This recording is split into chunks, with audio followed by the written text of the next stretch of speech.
clearly a lot of distress among tenants right now. We're seeing that people are more and more desperate. Rain and snow couldn't stop these Montrealers on Wednesday from coming out to demand measures to ensure their right to housing as they mark Tenants' Day in Quebec. Organizers of the demonstration calling for an immediate rent freeze, the implementation of real rent control, measures to counter fraudulent evictions, and the resignation of Quebec's housing minister. You can see more and more homeless people, but you can also see a lot of people who are living in dwellings that are totally inappropriate. Either it's totally inappropriate because it's too small, because it is a shady place, or because they are paying way too much rent for what they can afford.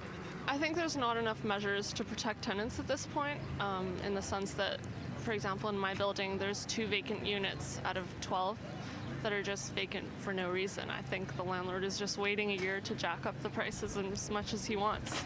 And there's nothing stopping him from doing that. We're in the middle of a housing crisis. There's 2 empty units. For what?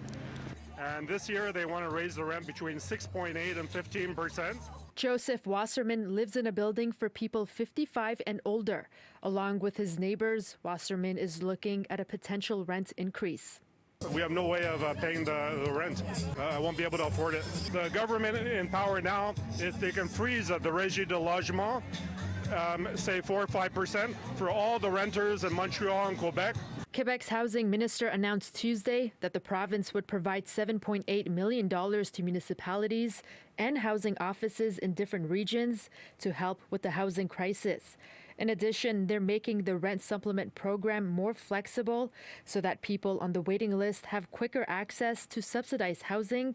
But to advocates, that's not enough. The announcement is basically a copy-paste of what was done last year, around the same date, and this announcement was already a copy-paste from the year prior. So it is not enough, and it's not only that it's not enough, it's not working.